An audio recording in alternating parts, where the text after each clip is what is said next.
Hey folks, Kevin here. Well, it's March 30th, 2020, and I thought I'd give you a little bit of an update on how things are going around here, as well as try and respond to a couple of questions. First off, thanks so much. I've been getting more comments and questions lately, and that's enjoyable. I like the contributions that everybody gives after the videos so that we can all learn from each other. I think that's wonderful. I really appreciate it.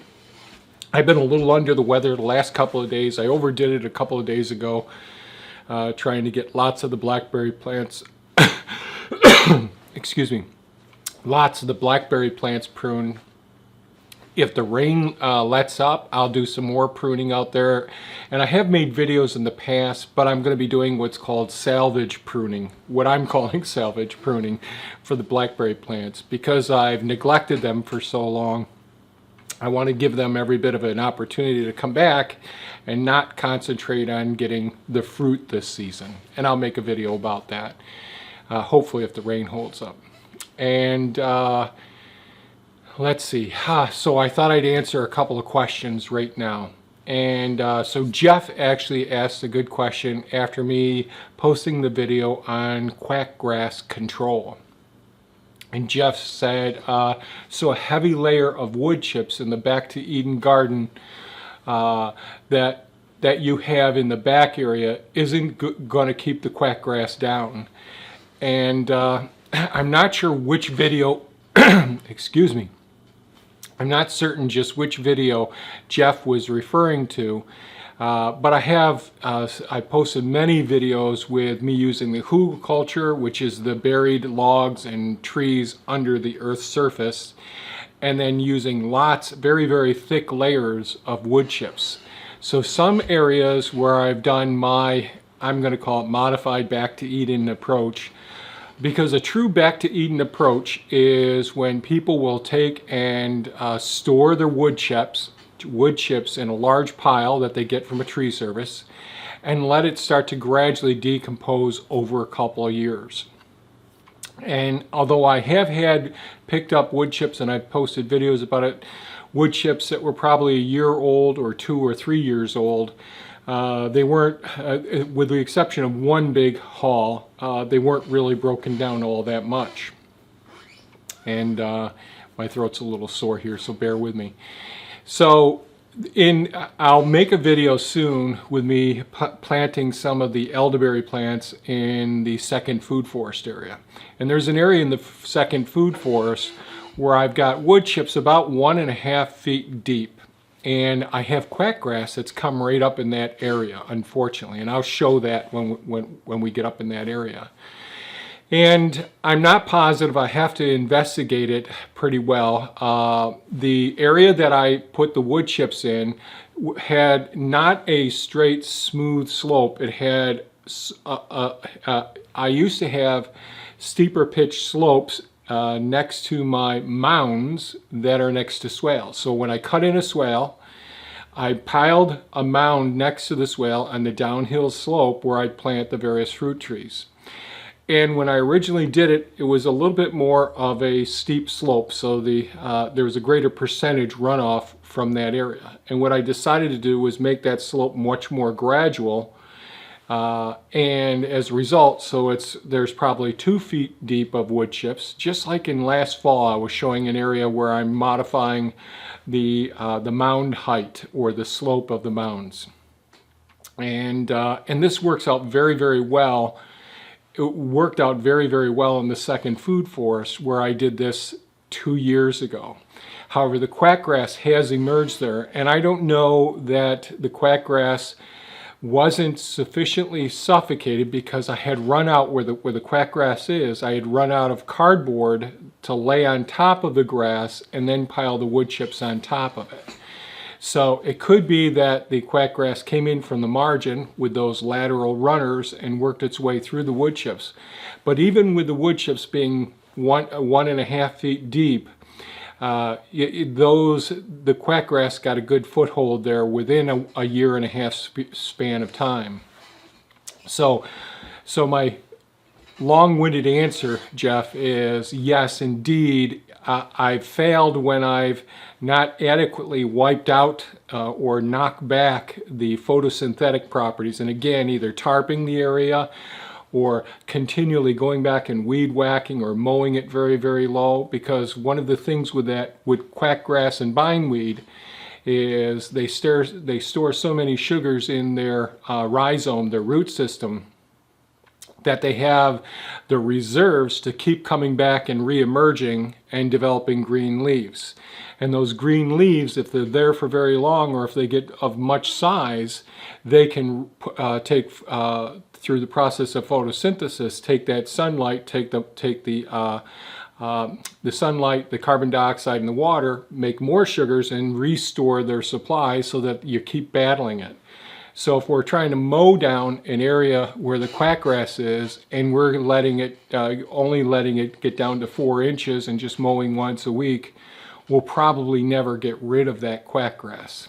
So the thing is mowing it very, very closely and keeping it shallow, because what it's doing every time it sends up more leaf material, it's depleting its reserves in the root stock, in the rhizome, and thereby, expending its reserves, and eventually will win when it comes to one of these tenacious weeds. I hope that makes sense, and hopefully I'll show you the area in a future video if the rain holds out this week. I've got a lot of work to get some of these plants transplanted.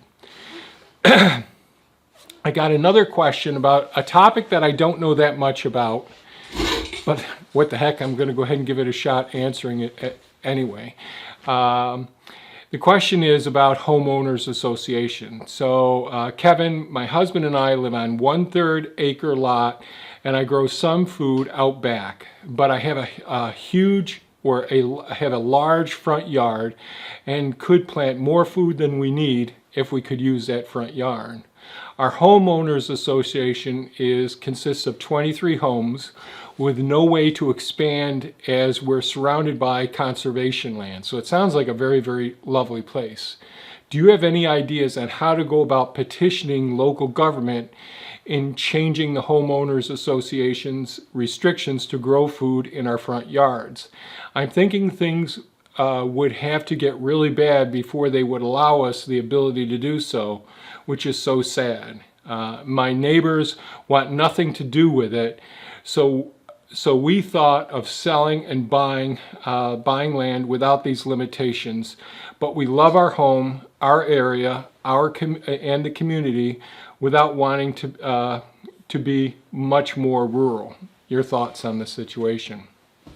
So I've never lived in a condo, a townhouse, or single family dwelling with homeowners association. It's always scared me a little bit. I've actually seen, even just I've always lived a little bit in the margins, so even as a kid, although I was a very small child, I grew up in the city of Oswego, but I lived on a dirt road for a long time. The road that I live on now was a dirt road originally when my family first came here. Only a couple homes on the road. So that's what I've been used to, but Thea and I both were involved in our town's environmental committee, and I found it very discouraging. My attempts historically, going to town meetings, taking the results of our work as community activists, not in a bad way, but just trying to educate people about the woodlands around here, the Superfund sites where there's leakage of chemical contaminants stored in barrels that are getting into our aquifer, and recycling. So those were the 3 big topics that were covered. And that was in the early 80s. and I was completely discouraged by my experiences, because I felt, other than our nucleus of people who were gung-ho trying to create greater awareness amongst our community, it fell on deaf ears. And it was the experience of cognitive dissonance, where the idea of even entertaining the possibility of the chemicals leaking into the environment, or the hassle of dealing with recycling. And nowadays, recycling is pretty much accepted, but at that time it wasn't accepted at all. And I know this is a bit off topic, but that's where I come from with my experiences. Even at this point, when I go to our town hall meetings, it's a little bit like you never know what to expect. There might be outbursts, there might be any sort of experience. In school, when I went to undergraduate work, I was on the council there, and we used Robert's rules and parliamentary procedures, and that was a totally different experience, where it was like a Senate and a Congress in university, and there are people that took those topics very seriously. So my experiences with dealing with predominantly a younger generation were wonderful. However, as we get older, we get much more conservative. Our values are difficult to change as well, and so I think it can be really challenging. But I do have a couple of ideas. My thoughts are, and anybody else who's watching this video who has suggestions, please leave them in the comments below, because they'll probably be much more valuable than what I have to say.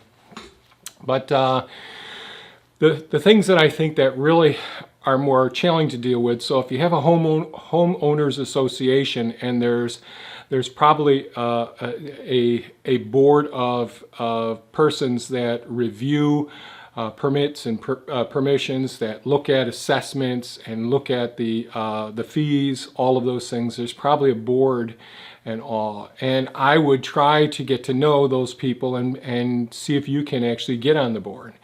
For in a community like where we live in, and now I got burnt out from this, and so I'm not following my own words of wisdom here, but running for town council, and because the more that you say something, the more that you can create this opportunity for a new level of awareness, and that may be helpful. So you live in a township or a city, and so that may be a possibility. Your particular homeowners association probably isn't one of those ones like the larger ones where they're almost like corporations that have all these homeowners associations, or the townhouse settings where the lawyers really make all the money and they can jack up the fees as well, or give you fines for like some people leaving the garage. It's a requirement that the trash can has to be pulled back from the curbside by a certain hour, or you get a $25 fine. Other things I've heard is when somebody had a family member living in their garage for a while, they made it a rule that the overhead door had to be open during the daytime.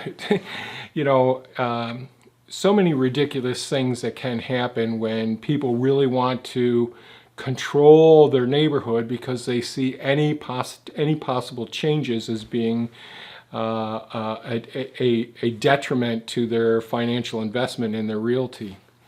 So the other things are trying to searching to find literature on as far as other homeowners associations, other communities where they've incorporated some perennial plants. So in other words, like there's organizations that go around and they do occult grafting. So instead of just having a flowering pear tree, grafting various Asian pears and European pears, scions onto those.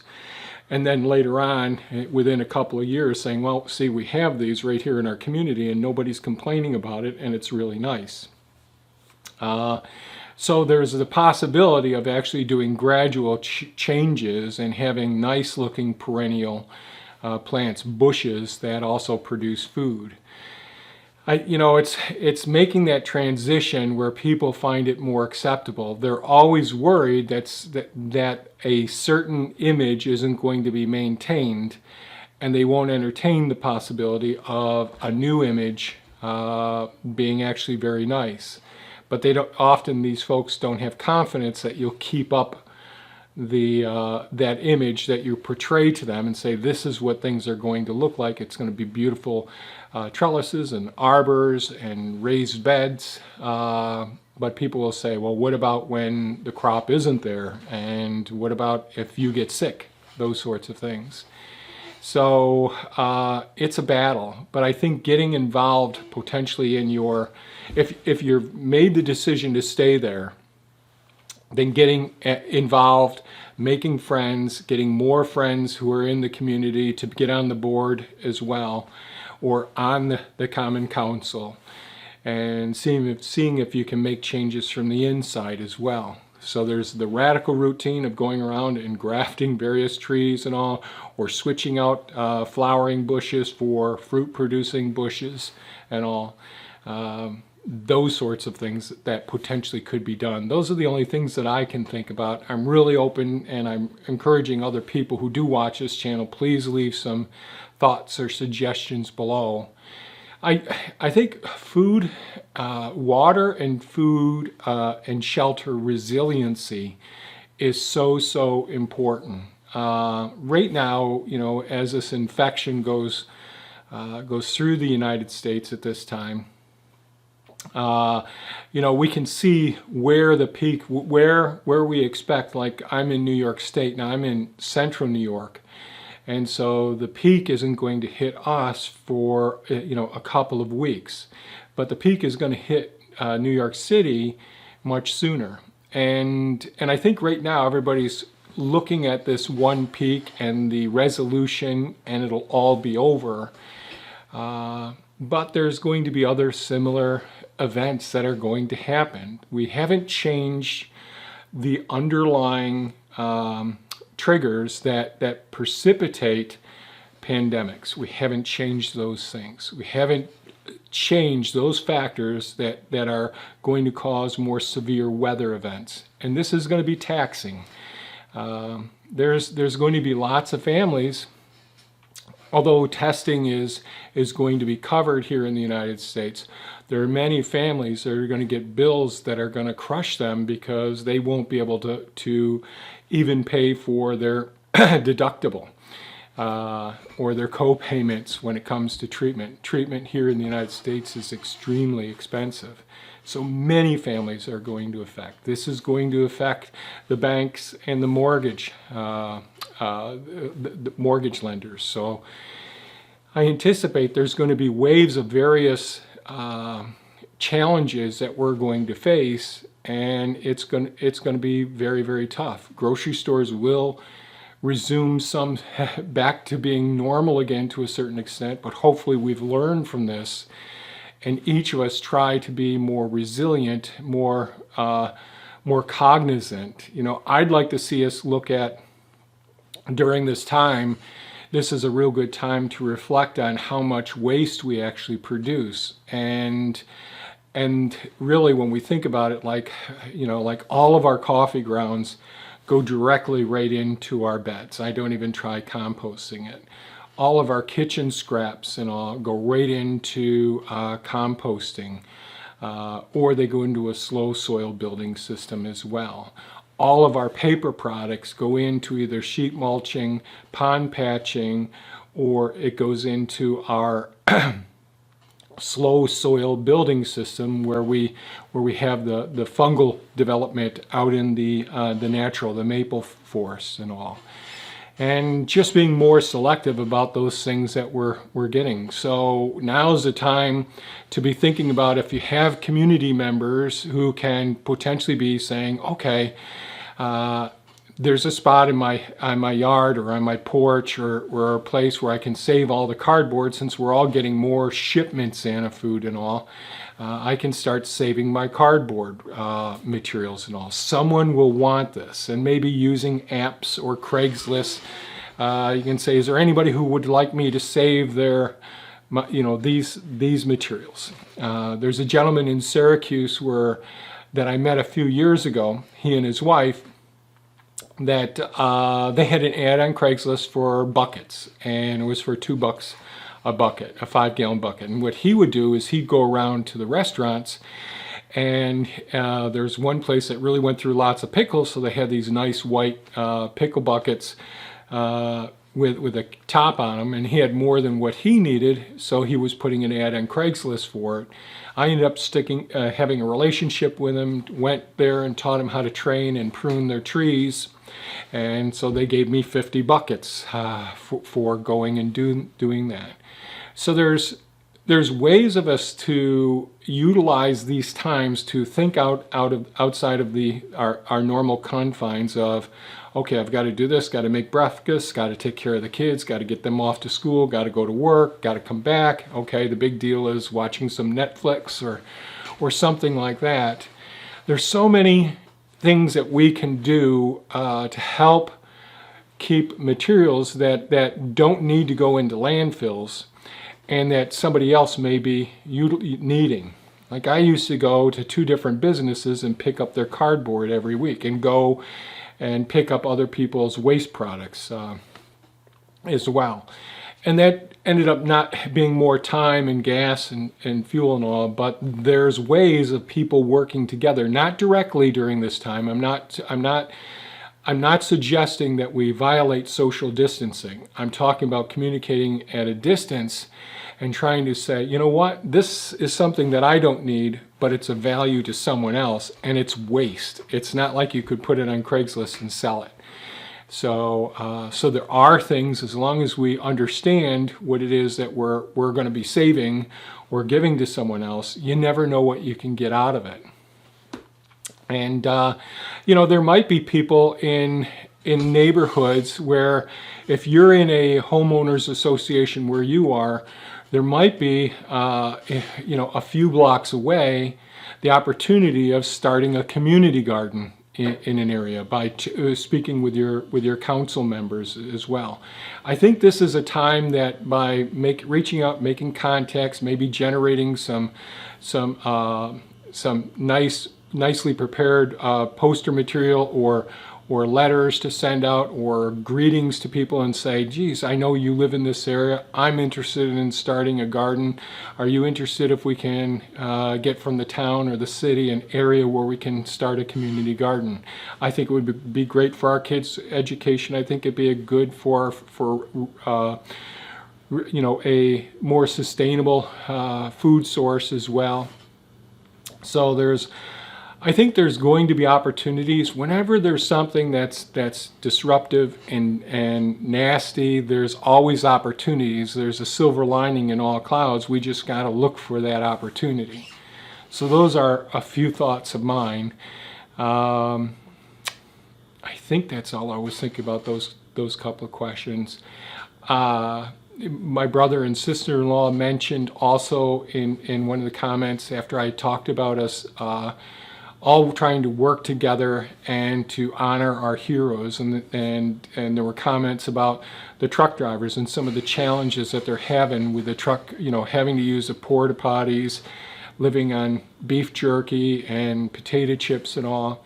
There's so many people we need to be aware of that are so key and instrumental during this time of recognizing who's involved in our safety, whether it's the firemen, the policemen, the truck drivers, bringing all these resources in.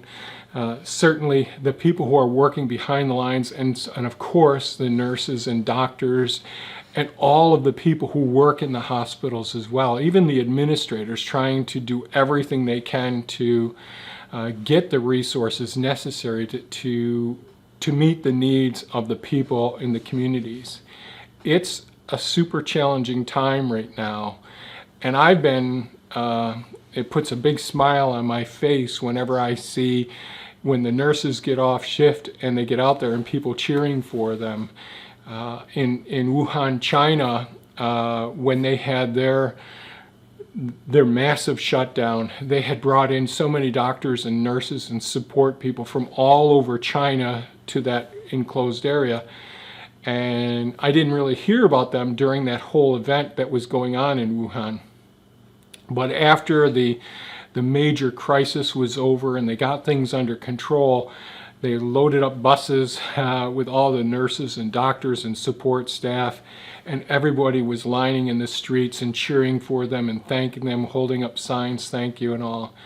And this is a time to do the same thing for all our heroes all around the country who are those nurses, those doctors, using bandanas, people making 3D printer face shields, all the people taking materials and making face masks as well.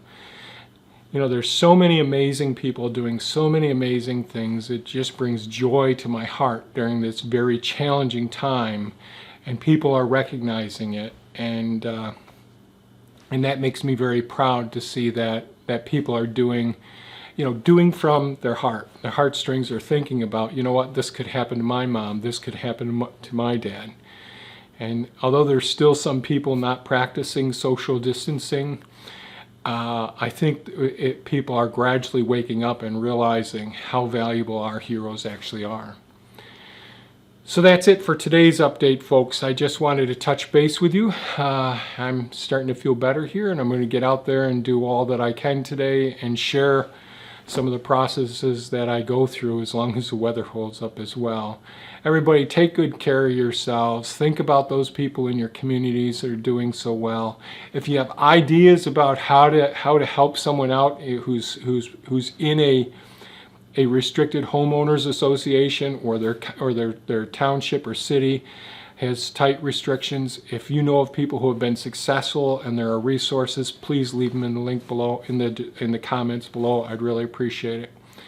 So I'm going to sign off now, folks, and y'all have a good day. Take care of yourselves and take care of your family and your community. Bye-bye now.